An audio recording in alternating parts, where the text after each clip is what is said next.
إن الحمد لله نحمده ونستعينه ونستغفره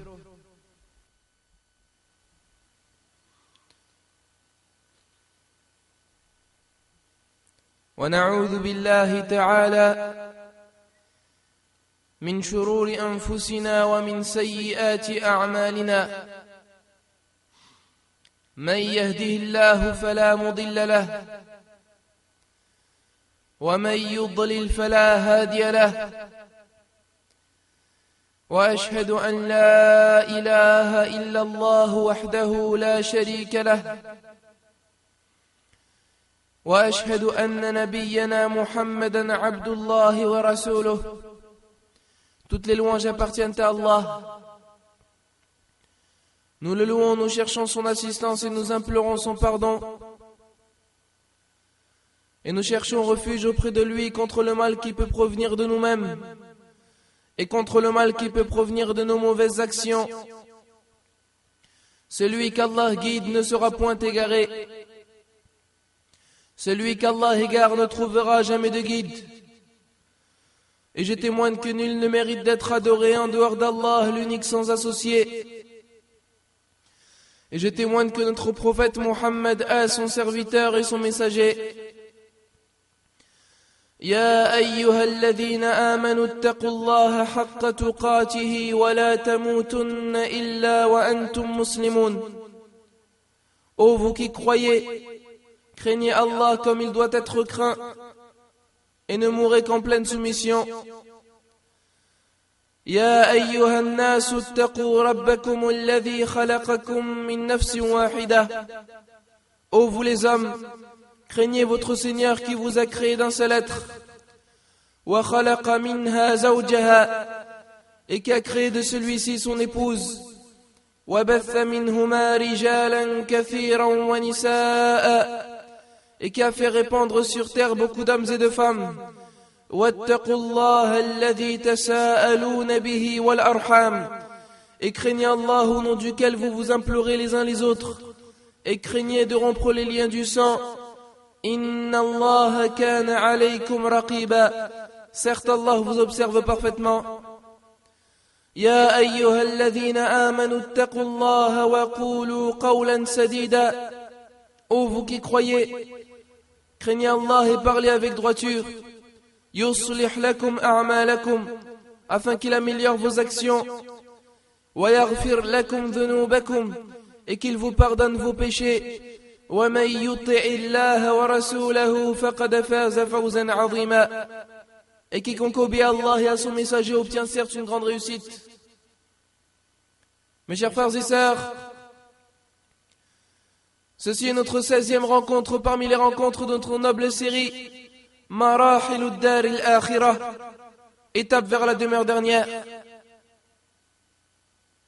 Et nous avions certes parlé lors de notre dernier discours de la première cause parmi les causes du châtiment de la tombe, à savoir Al-Kadhib, le mensonge. Ce châtiment de la tombe, dont nous avions certes évoqué les preuves évidentes et claires, provenant du livre d'Allah Azza wa Jal et de la sunnah de notre prophète sallallahu alayhi wa sallam.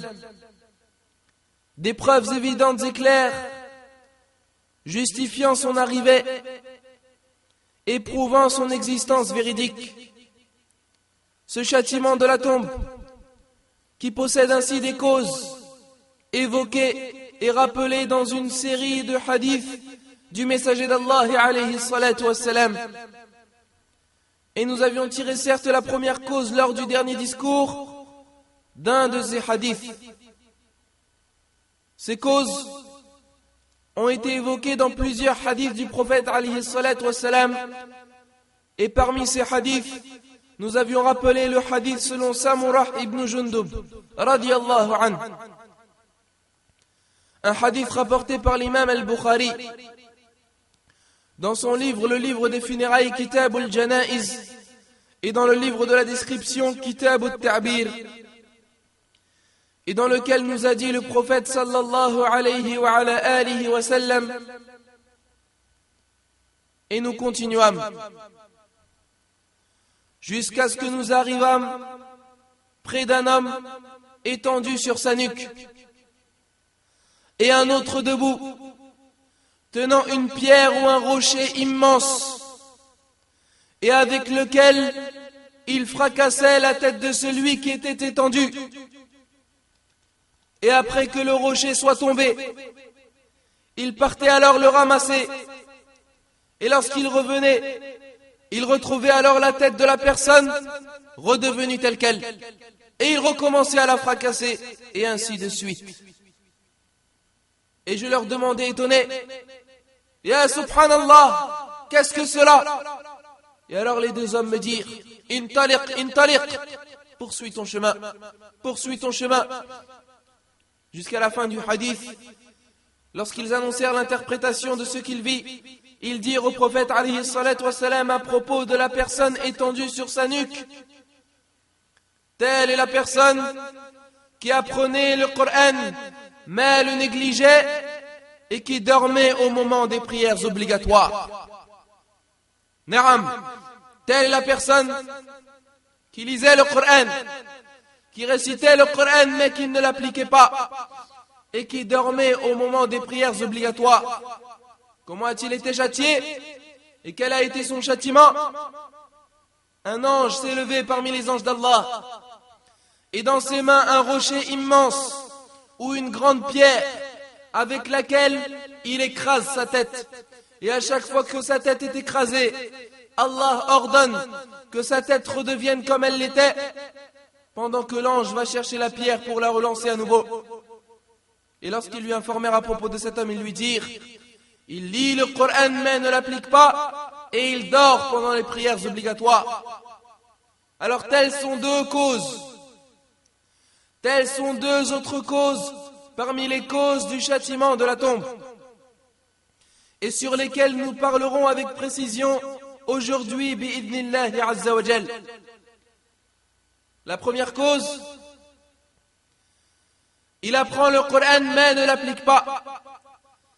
C'est un homme à qui Allah Jalla wa Ala a accordé comme bienfait l'apprentissage du Coran entier, mais il le refuse et il ne l'applique pas. Et il refuse et n'accepte pas les lois juridiques d'Allah Azza wa Jal. Et il ne se contente avec ce Coran que de le réciter ou que d'embellir sa voix. Mais lorsqu'on l'appelle à juger avec le Coran ou à appliquer le Coran, il s'éloigne et il refuse. Et Allah nous dit, وَمَنْ أَعْرَضَ عَنْ ذِكْرِي فَإِنَّ لَهُ مَعِيشَةً ضَنْكًا. Et celui qui se détourne de mon rappel mènera certes une vie pleine de gêne. C'est-à-dire qu'il subira le châtiment de la tombe, dans le fait de se faire écraser sa tête par des rochers. Naam, cette tête qui se rebelle contre le livre d'Allah, cette tête qui refuse les versets d'Allah Jalla wa Ala, cette tête qui rejette les lois juridiques d'Allah Jalla Jalaluh, cette tête se fera écraser dans sa tombe. Et cette tête se fera fracasser dans sa tombe, du fait qu'elle se soit rebellée, et du fait qu'elle ait refusé le livre d'Allah, et du fait qu'elle ait renvoyé les lois juridiques d'Allah. Et certes que ces gens sont nombreux de nos jours, certes que ces gens sont nombreux aujourd'hui, ayyuha al-ahbab. De nos jours, tu t'adresses à lui en lui disant, Allah a dit cela et cela, et il te répond, oui mais moi aussi je dis cela et cela.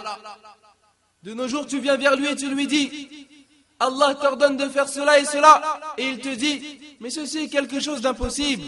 On est dans une époque moderne et de technologie. On est au 21e siècle, arrêtez vos balivernes. De nos jours, tu viens lui dire, Allah t'interdit ceci et cela, et il te dit, ah ouah, ceci est impossible. On ne peut pas délaisser cette chose. L'économie est basée dessus, pour les intérêts par exemple. Toutes ces personnes refusent et rejettent et renvoient le livre d'Allah Azza wa Jal. Et Allah nous dit à propos d'eux, dans son livre sacré, Al-Qur'an al-Karim, وَيَقُولُونَ آمَنَّا بِاللَّهِ وَبِالرَّسُولِ وَأَطَعْنَا. Et ils disent, nous croyons en Allah et aux messagers et nous obéissons. ثُمَّ يَتَوَلَّى فَرِيقٌ مِّنْهُمْ مِّن بَعْدِ ذَلِكَ وَمَا أُولَئِكَ بِالْمُؤْمِنِينَ. Puis après cela, une partie d'entre eux fait volte-face, et ce ne sont point ceux-là les croyants. وَإِذَا دُعُوا إِلَى اللَّهِ وَرَسُولِهِ ليحكم بينهم إذا فريق منهم معرضون. Et quand on les appelle vers Allah et son messager, pour que celui-ci juge parmi eux, voilà que quelques-uns d'entre eux s'éloignent. Mais s'ils ont le droit en leur faveur, ils viennent à lui soumis. Y a-t-il une maladie dans leur cœur? Ou bien doutent-ils?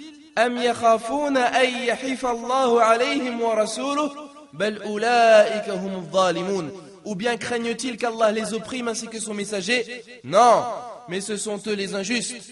إنما كان قول المؤمنين إذا دعوا إلى الله ورسوله ليحكم بينهم أن يقولوا سمعنا وأطعنا وأولئك هم المفلحون. La seule parole des croyants, lorsqu'on les appelle vers Allah et son messager, pour que celui-ci juge parmi eux, nous avons entendu et nous avons obéi. Et voilà ceux qui réussissent. ومن يطع الله ورسوله ويخشى الله ويتقه فأولئك هم الفائزون. Et quiconque obéit à Allah et à son messager et craint Allah et le redoute, alors voilà ceux qui récoltent le succès. Telle est la personne qui apprend le Coran mais qui ne l'applique pas. Alors ya ahl al-Qur'an, ô vous qui avez appris le Coran, la responsabilité est plus grande sur vous que sur les autres. Et vous devez être digne de prendre le Coran en juge envers vous-même, et en juge envers vos épouses, envers vos enfants et envers vos proches. Ya ahl al-Qur'an, ô vous qui avez appris le Coran, sachez que le but de l'apprentissage du Coran et son objectif est son application, est sa considération, est sa transcription en une ligne de conduite pour votre vie. Ya ahl al-Qur'an, ô vous qui avez appris le Coran, méfiez-vous d'abandonner son application. Méfiez-vous de ne pas faire de l'apprentissage du Coran une ostentation, ni un embellissement des voix. Car beaucoup de gens apprennent le Coran et apprennent beaucoup du livre d'Allah, mais cependant ils ne prennent pas en considération, et ils ne prennent en considération que les lettres, sans accorder d'importance aux lois juridiques, ni aux obligations, ni aux interdictions qu'ils comportent. De ces versets, il est parmi les récitateurs, mais de ces lois juridiques, il est parmi ceux qui s'éloignent, et de son application, il est de ceux qui fuient, wal'iyadu billah, qu'Allah nous en préserve. Celui qui n'applique pas le Coran, mais également celui qui polémique et qui discute sur les versets d'Allah, quel est son châtiment? Quelle est sa récompense? Cette tête qui s'est rebellée et qui s'est enorgueillie se fera écraser dans sa tombe et se fera fracasser dans sa tombe par des rochers, wal'iyadu billah. Qu'Allah nous en préserve. Quant à la deuxième cause, parmi les causes du châtiment de la tombe, comme nous ont dit Jibril wa Mikaïl alayhima salawatullahi wa salamuh, et il dort pendant les prières obligatoires, et il dort pendant les prières prescrites. Le sommeil, ayyuha al-ahbab, le sommeil lui est plus aimé et lui est plus préféré pour lui que la prière à son heure. Le sommeil lui est plus aimé que la prière accomplie à son heure. Et il dort pendant les prières obligatoires. Et il en fait pour cela une habitude. Et alors il n'accomplit presque jamais sa prière à l'heure. Et lorsqu'on lui dit « As-salatu khayrun minan nawm » la prière est mieux que le sommeil, il répond par son état et par ses paroles et par ses actions « Balin nawmi khayrun min as-salat » Non, mais le sommeil est meilleur que la prière. Ibad Allah, serviteurs d'Allah, sachez que s'il y a beaucoup de musulmans dans ce pays, sachez que s'il y a beaucoup de musulmans véridiques dans ce pays, rêvant d'entendre l'adhan au moment des 5 prières obligatoires, et également dans d'autres pays parmi les pays non musulmans, eh bien sachez, Wallah, et nous vous certifions que certains, se prétendant appartenir à l'islam, dans beaucoup de pays musulmans, sont dérangés par l'écoute de l'adhan, sont dérangés par l'écoute de l'appel à la prière, et ils ne veulent pas entendre l'adhan, et tout particulièrement lors de la prière du subh et lors de la prière de l'Isha. Pourquoi? Car ils détestent l'adhan, car l'adhan de la prière de l'Fajr les empêche de dormir, et à cause de celui-ci, ils ne trouvent pas le sommeil. L'adhan de la prière de l'Fajr les dérange, et les stresse, et les réveille, pendant leur nuit, et jusqu'à un point où certains parmi eux vont aller voir l'État ou bien la mosquée, même pour se plaindre et pour exiger de baisser le volume des haut-parleurs, car l'adhan les dérange, les stresse et les réveille. Mais sachez, ayyuha al-ahbab, sachez, ayyuha al-ikhwa, que personne n'est dérangé par l'appel à la prière. Personne n'est dérangé par l'appel à la prière, excepté al-shaytan. Personne n'est dérangé par l'adhan, sauf al-shaytan. Et la preuve en est ce que rapporte l'imam Muslim, selon Abi Hurayra radiyallahu anhu, que le messager d'Allah alayhi salatu wassalam a dit: certes, al-shaytan, lorsqu'il entend l'appel à la prière, il pète afin de ne pas entendre l'adhan. Puis lorsque l'appel à la prière cesse, il revient afin d'insuffler de mauvaises pensées aux serviteurs. Et dans certains hadiths, le prophète alayhi salatu wassalam a de même dit: lorsque le shaitan entend l'appel à la prière, il s'enfuit. Ces gens ainsi sont dérangés par l'adhan de la prière de l'Fajr. Et ce qui est surprenant, ayyuha al-ahbab, est qu'ils ne sont pas dérangés par les voix des chanteurs et des chanteuses, et par les voix de ces pervers qui braillent pendant toute la nuit durant les nuits de mariage et de fête. Ils ne sont guère dérangés par le braillement des ânes durant les longues nuits de l'été. Mais par contre, l'appel vers le paradis, l'appel vers la miséricorde, l'appel vers la réussite les dérange. Et ceci, ayyuha al-ahbab, n'est qu'une preuve de leur hypocrisie, et n'est qu'une preuve du dégoût qu'ils ont de cette religion, et n'est qu'une preuve que leurs cœurs sont remplis de haine envers l'islam et les musulmans. Et nous demandons ainsi à Allah Jalla wa Ala qu'il remplisse leur tombe de cendres de l'enfer, comme leur cœur était rempli de haine. Et certes, innahu waliyu dhalika wal qadiru alayh. Lui seul en a la capacité et le pouvoir. Le fait de dormir au moment de la prière obligatoire, ayyuha al-ikhwa, est devenu une habitude chez beaucoup de musulmans. Et nous disons cela sans exagération.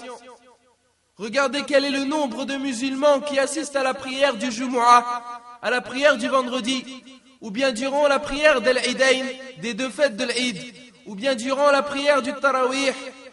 Quel est le nombre de musulmans pendant ces prières, et quel est le nombre de musulmans pendant la prière de l'Fajr et de l'Isha? Il n'y a pas de comparaison.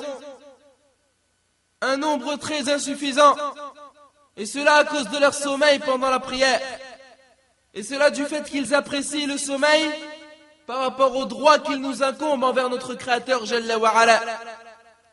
Cette tête qui prend plaisir à ce sommeil et qui a la paresse d'accomplir la prière, cette tête qui s'alourdissait à l'heure de la prière, sera certes écrasée dans sa tombe et sera certes fracassée dans sa tombe si elle en a pris une habitude de dormir pendant la prière. Mais par contre, il peut certes nous arriver de dormir au moment de la prière, car nous ne sommes pas des anges, et ceci est certes arrivé déjà à la meilleure des créatures, Muhammad alayhi salatu wassalam, ainsi qu'à ses compagnons radiyallahu anhum. Telle est la personne qui rejetait le Coran et qui dormait pendant les prières obligatoires. Il appréciait ainsi plus le sommeil que la prière. Et il prenait plaisir à dormir, mais sa tête s'alourdissait. Et sa tête devenait pesante afin d'accomplir les obligations d'Allah. Et c'est pour cela qu'elle sera châtiée dans sa tombe. Ainsi, le châtiment sera sur la partie la plus noble du corps, à savoir la tête. La partie la plus noble du corps. Et pourquoi? Car certes le serviteur a rejeté la plus noble des choses qui est le Coran, et également car il s'est endormi au moment de la plus noble des adorations qui est la prière.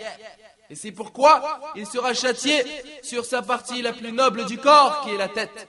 Et ainsi, al-jaza'u min jinsil amal, la récompense est proportionnelle à l'œuvre effectuée. Et ce châtiment n'est pas destiné aux mécréants.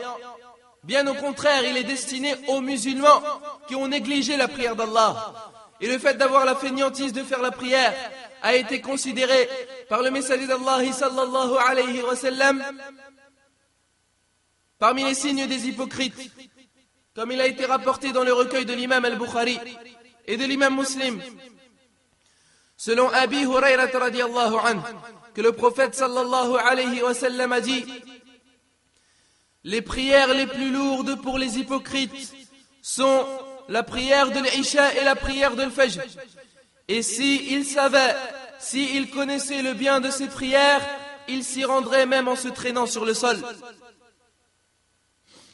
Les prières les plus lourdes pour les hypocrites sont la prière de l'Isha et la prière de l'Fajr. Et s'ils savaient le bien de ces prières, ils s'y rendraient même en se traînant sur le sol. S'ils savaient, ces hypocrites, la récompense qu'il y avait de se rendre à la prière de l'Fajr et à la prière de l'Isha, ils s'y rendraient à quatre pattes et en rampant. Certes, la prière la plus pénible pour les hypocrites est ainsi la prière de l'Isha et la prière du Fajr. Et les hypocrites, leur sont pénibles ces deux prières. Pourquoi cela?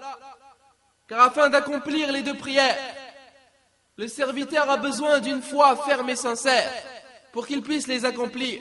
Naam, la prière du matin a été établie à un moment où le soleil est lourd et pesant, difficile à surmonter, et donc le fait de se lever devient très dur, et cela nécessite une foi complète et sincère.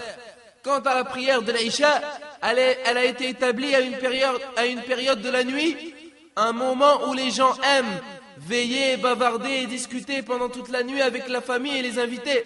Et c'est pour cette raison que la prière de l'Isha est également pénible pour les hypocrites. Et les hypocrites sont des gens de ténèbres. Ils ont obscurci leur foi. Les hypocrites sont ceux qui ont obscurci leur visage ainsi que leur tombe, qui se renfermera sur eux d'un châtiment et d'un supplice terrible.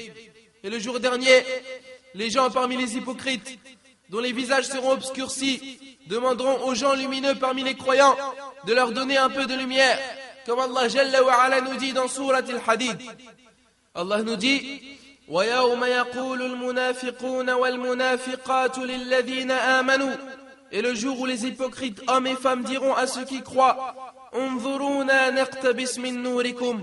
Attendez que nous empruntions un peu de votre lumière. قيل ارجعوا وراءكم فالتمسوا نورا. Il sera dit: revenez en arrière et cherchez de la lumière.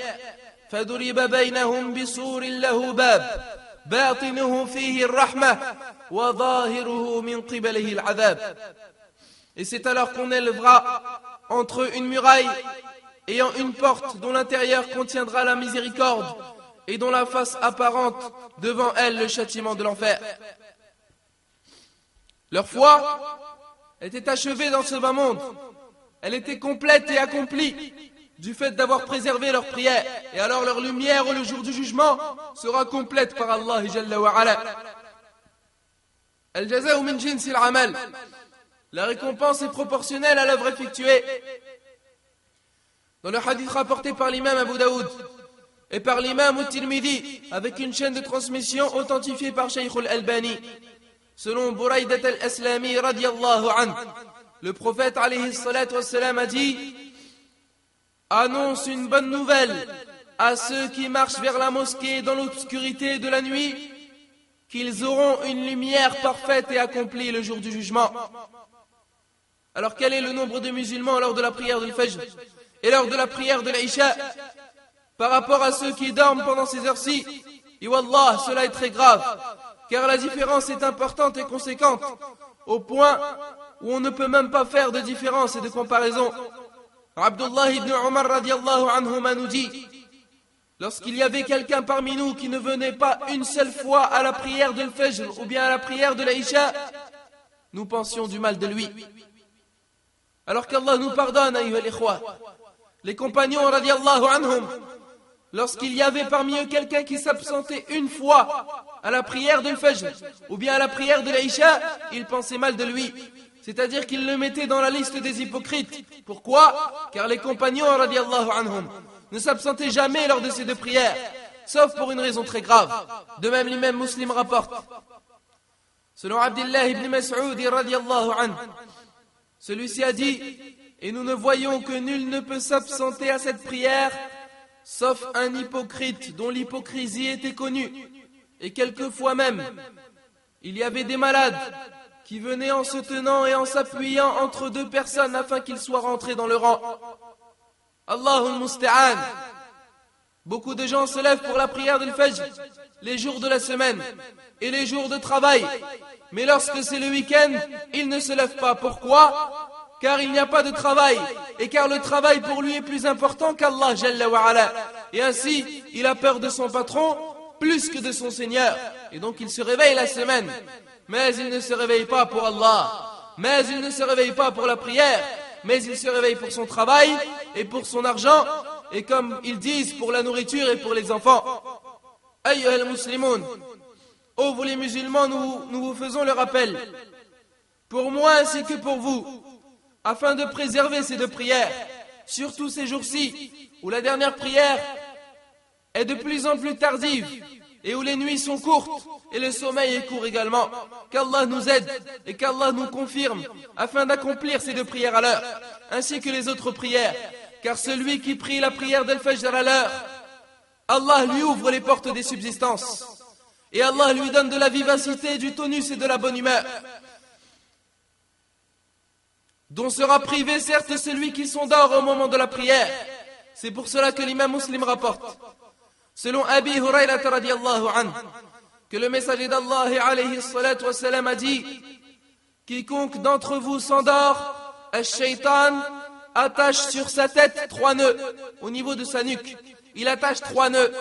Puis il dit: tu auras un grand et un long sommeil, alors dors. Si cette personne se réveille et invoque Allah, un nœud se détache. Si elle fait ses ablutions, un autre nœud se détache. Et si elle prie, le 3e nœud se détache. Et alors elle sera en forme. Et elle aura une bonne âme, dynamique.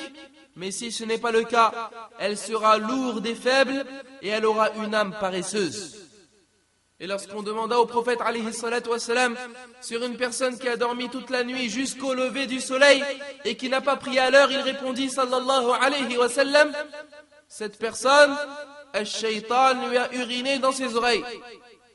Cette personne, al-shaytan lui a uriné dans ses oreilles. Est-ce que tu aimerais que le shaytan urine dans tes oreilles afin que ton âme soit lourde et paresseuse toute la journée? Et dans le hadith rapporté par l'imam Muslim, selon Abi Zuhayr radiyallahu anhu, le prophète sallallahu alayhi wa sallam a dit: quiconque prie avant le lever du soleil et avant son coucher ne rentrera pas en enfer. C'est-à-dire la prière de l'Fajr et la prière de l'Asr.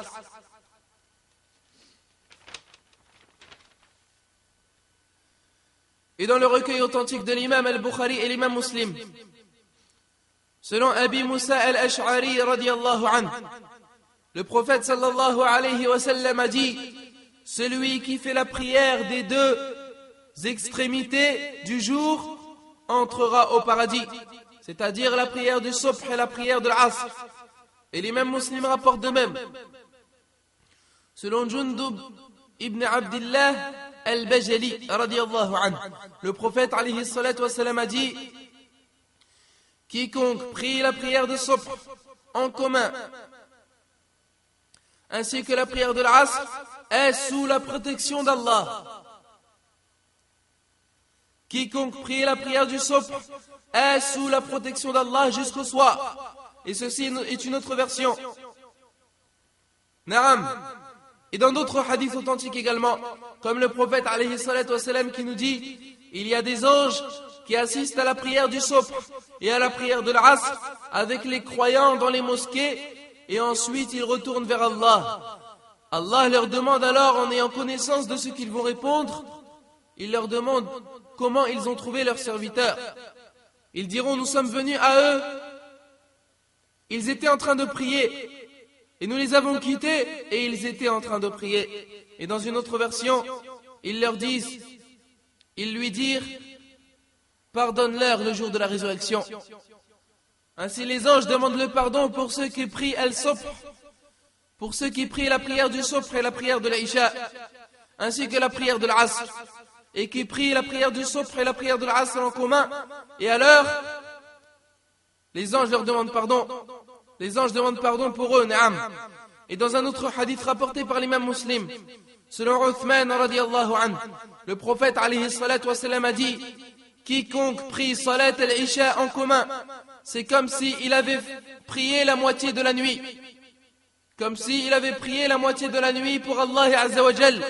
Et quiconque prie la prière du subh en commun, c'est comme s'il avait prié toute la nuit. Alors y a-t-il un meilleur bien que ce bien? Et Wallah.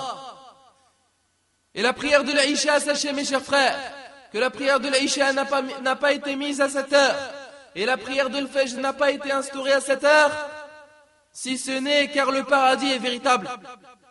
Et Wallah, Salatul Fajr n'a pas été instaurée à 7 heures difficiles, si ce n'est car l'enfer et le paradis sont véritables, et si ce n'est car la demeure intermédiaire est véridique.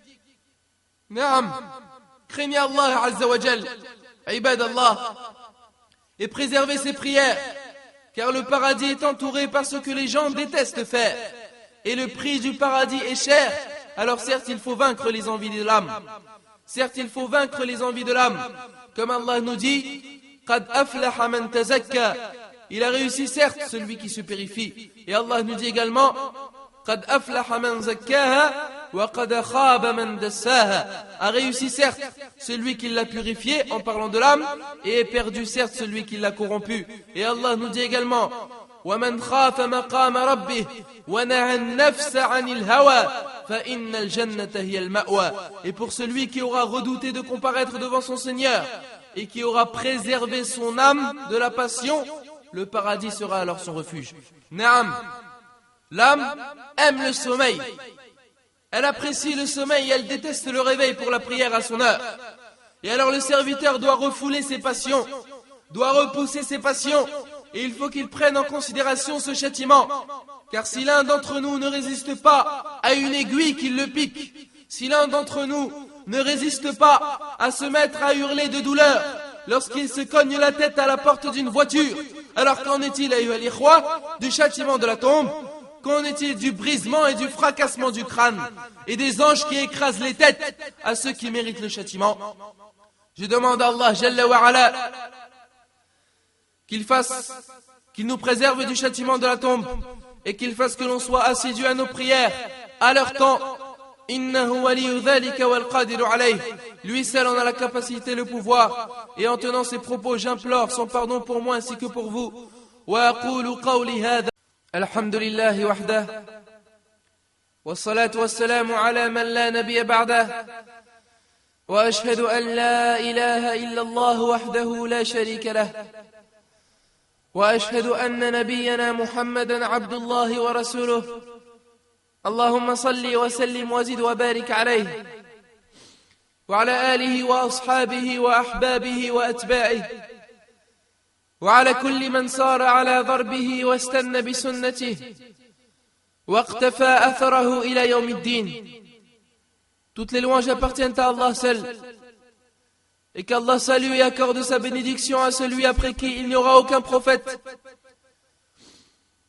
Et nous demandons à Allah Jalla wa Ala qu'il évoque en bien auprès de lui dans les grandes assemblées et qu'il préserve de tout mal dans ce bas monde ainsi que dans l'au-delà, et qu'il accorde sa bénédiction à son noble messager ainsi qu'à sa famille, ses compagnons, ses bien-aimés et tous ceux qui suivent son chemin jusqu'au jour dernier. Mes chers frères et sœurs, il incombe aux serviteurs de faire les causes afin d'accomplir toutes les prières à leur heure et toutes les prières à l'heure à laquelle elles ont été légiférées, et surtout la prière de l'Fajr et la prière de l'Aïcha. Alors certes, la première de ces causes est de demander de l'aide à Allah Jalla wa Ala, al-isti'anu billah, demander de l'aide à Allah Jalla wa Ala, car quiconque Allah aide, il sera véritablement aidé, et quiconque Allah abandonne, il sera vraiment abandonné. Et certes, celui qui réussit, c'est lui l'heureux, et celui qui l'interdit, c'est lui le lésé. Et ainsi nous demandons à Allah Jalla wa Ala de l'aide et de la fermeté et de l'assurance sur cet acte favorable, et nous demandons à Allah Jalla wa Ala de l'aide pour la préservation des prières. Innahu waliyu dhalika wal qadiru alayh. Alors certes, invoquez Allah Jalla wa Ala et implorez-le dans vos prosternations et dans les moments où Allah accepte les invocations, pour la préservation de vos prières. Et surtout pour la prière d'Al-Fajr et la prière de l'Aïcha, afin que vous échappiez au châtiment de la tombe. La deuxième cause, afin de ne pas rater les prières à l'heure, est de délaisser la discussion et le bavardage durant la nuit. Il a certes été rapporté par l'imam al-Bukhari et par l'imam Muslim, selon Abi Barzat al-Aslami, radiyallahu anhu. Celui-ci a dit, le prophète alayhi salatu wassalam détestait le sommeil avant la prière de l'Isha, ainsi que la discussion après elle. Le messager d'Allah alayhi salatu wassalam détestait le sommeil avant la prière de l'Isha, ainsi que la discussion après elle. Car certes, le sommeil avant la prière de l'Isha pouvait faire sortir la prière de l'Isha à son heure. Et ainsi, il la ferait sortir de son heure précise, et c'est pourquoi il détestait le sommeil avant la prière de l'Isha. Et il détestait également la discussion après elle. Et certes, nous nous souvenons de la parole de Omar ibn al-Khattab radiyallahu anhu. Certes, il tapait les gens pour cela et il disait, vous bavardez au début de la nuit et vous dormez à la fin. Jusqu'à même que certains savants disent que si le fait de veiller la nuit à bavarder provoque le sommeil pendant la prière, alors cet acte qui est à l'origine détestable devient interdit. Ainsi, il nous incombe et il ne faut pas bavarder la nuit après Salat al-Isha, sauf en cas de besoin. Car certes, il entraîne la négligence et l'abandon de la prière. Et ce besoin, comme nous disent les savants, de bavarder, ce besoin, c'est lorsqu'on bavarde et on discute avec un invité ou avec de la famille, ou lorsqu'on révise de la science religieuse, ou le hadith par exemple. Mais sinon le reste est certes plus proche de l'interdit que du détestable. Car beaucoup de gens passent leur nuit à regarder des films et à regarder des séries, ou bien ils passent leur temps dans des cafés avec leurs amis, ou même des fois, Al-Shaytan les trompe d'une autre manière en les faisant discuter sur la religion et sur les problèmes de la communauté, afin qu'ils ne puissent pas se réveiller pour la prière de l'Fajr. Donc il incombe et il faut que les musulmans s'entraident entre eux, afin de préserver leur prière. Il faut que les prêcheurs et les imams et les savants fassent rappeler à la communauté l'importance de cette prière. Et même la famille doit s'entraider afin de préserver cette prière. Car certes, où est le père qui se réveille pour cette prière et qui réveille ses enfants et sa femme? Et où est la mère qui se réveille pour cette prière et qui réveille son mari et ses enfants? Où sont les véridiques foyers musulmans? Et qu'Allah fasse miséricorde à la mère de l'imam Ahmed rahimahullah. Celui-ci nous disait, elle me réveillait avant la prière d'Al-Fajr. Et j'avais l'âge de 10 ans. Et elle me chauffait de l'eau, car il faisait froid en Irak. Puis, on priait la prière de la nuit, et elle m'emmenait à la mosquée, afin que je prie derrière l'imam la prière d'Al-Fajr. Et celle-ci, c'était qui? C'était la mère de l'imam Ahmed. Pourquoi? Car elle avait compris, et elle s'était rendue compte, et elle connaissait, et elle savait parfaitement que le fait de dormir et de négliger la prière était une cause du châtiment de la tombe. Ainsi, c'est une foi sans incertitude et sans doute, non comme la foi de beaucoup d'entre nous, wal-'iyadhu billah. Une foi qui est certes mélangée avec de l'association et du doute, qu'Allah nous aide et nous confirme dans notre religion. Les mères musulmanes aujourd'hui se fichent complètement que leurs enfants prient avant ou après le lever du soleil.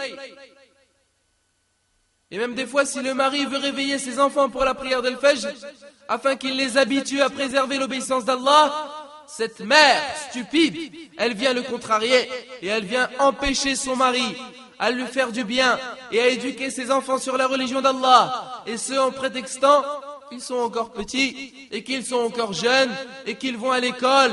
Et ceci, mes chers frères et sœurs, est certes le cas et l'affaire de plusieurs foyers musulmans sans exagérer. Mes chers frères et sœurs, comme nous l'avons dit au début du cours, que l'on est certes des êtres humains et que nous ne sommes pas dépourvus des défauts. Et Allah nous a dit certes, et l'homme a été créé faible. Ainsi cela peut nous arriver de dormir une ou deux fois pendant la prière obligatoire, à cause de la fatigue Et ceci est arrivé certes à la meilleure des créatures, alayhi salatu wassalam, comme il faut rapporter dans le recueil authentique de l'imam al-Bukhari selon Abi Qatada radiyallahu anhu, selon son père. Celui-ci a dit, en voyageant avec le prophète alayhi salatu wassalam, et pendant la nuit, certains de compagnons ont demandé au prophète alayhi salatu wassalam de dormir dans un endroit afin de se reposer. Et alors le prophète sallallahu alayhi wa sallam a dit, j'ai peur que vous vous endormiez au moment de la prière. Et ensuite Bilal radiyallahu anhu lui dit, je les réveillerai moi-même. Et alors tout le monde s'est endormi. Et Bilal a mis son dos sur son chameau, mais certes le sommeil s'empara de lui et il s'endormit. Puis le prophète alayhi salatu wassalam se réveilla après le lever du soleil. Car certes le prophète alayhi salatu wassalam est un être humain. Allah nous dit, قُلْ إِنَّمَا أَنَا بَشَرٌ مِثْلُكُمْ يُوحَى إِلَيَّ أَنَّمَا إِلَهُكُمْ إِلَهٌ وَاحِدٌ. Dis, je suis en fait un être humain comme vous, et il m'a été révélé que votre Dieu est un Dieu unique. Cela veut dire que cela peut arriver à tout le monde. Et ainsi lorsqu'il s'est réveillé alayhi salatu wassalam, il s'adressa à Bilal en lui disant, qu'est-ce que tu nous as dit, ya Bilal? Et alors Bilal radiyallahu anhu lui répondit, ya Rasulallah, le sommeil s'est emparé de moi d'une façon dont je n'ai jamais vu auparavant. Et alors là le prophète alayhi salatu wassalam commença à le calmer et il demanda à Bilal de faire ses ablutions et de faire al-adhan, l'appel à la prière. Et alors le Bilal fit l'appel et les compagnons radiyallahu anhum firent leurs ablutions et le prophète alayhi salatu wassalam pria avec ses compagnons. Ainsi, il peut arriver, il est possible de s'endormir à cause de la fatigue. Mais le fait de prendre cela comme habitude, de s'endormir tout le temps, mérite ainsi le châtiment de la tombe. Excepté pour ceux à qui Allah fait miséricorde. L'imam al-Bukhari et l'imam Muslim rapportent, selon Anas ibn Malik radiyallahu anhu, que le prophète alayhi salatu wassalam a dit, quiconque s'endort sur une prière ou l'oublie, qu'il l'a pris lorsqu'il s'en rappelle, car il n'y a aucune autre expiation. Quiconque s'endort pendant une prière ou bien l'oublie, qu'il l'a pris lorsqu'il s'en rappelle, car il n'y a aucune autre expiation. Et dans une autre version, il récita le verset où Allah nous dit, wa aqimis salata li dhikri, et accomplis la prière pour te souvenir de moi. Donc, quiconque oublie la prière ou bien s'endort pendant la prière, alors il doit obligatoirement l'accomplir, même si son heure est sortie. Mais il ne faut pas qu'il s'habitue à cela. Et il faut certes qu'il demande à Allah le pardon et l'aide et la confirmation. Et ainsi, ayyuha al-ikhwa, craignez Allah Azza wa Jal et soyez miséricordieux envers vous-même et envers vos têtes. Et pensez à vos tombes et au châtiment de la tombe. Et éloignez-vous de ces causes. Et apprenez-les et éduquez-les à vos familles. Et soyez ainsi miséricordieux envers vos femmes et envers vos enfants, en leur ordonnant de préserver et d'accomplir les prières. Car certes, le fait de négliger la prière à cause du sommeil mérite ainsi le châtiment de la tombe. Comme nous ont dit Jibril wa Mikaïl alayhima salawatullahi wa salamuh au prophète alayhi salatu wa salam.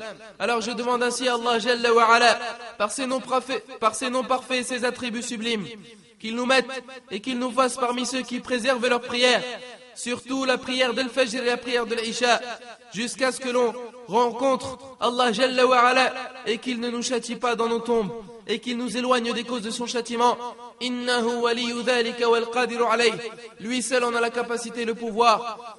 Et je tiens à préciser par la même occasion que toute parole véridique de ce prêche ne peut provenir que d'Allah seul, et que toute erreur ou omission ou oubli ne peut provenir que de moi ou de Shaitan. Et je tiens à demander à Allah Jalla wa Ala qu'il évoque en bien auprès de lui dans les grandes assemblées, et qu'il préserve de tout mal dans ce bas monde ainsi que dans l'au-delà, et qu'il accorde sa bénédiction à son noble messager, ainsi qu'à sa famille, ses compagnons, ses bien-aimés, et tous ceux qui suivent son chemin jusqu'au jour dernier. Et certes, notre dernière invocation est que, alhamdulillah,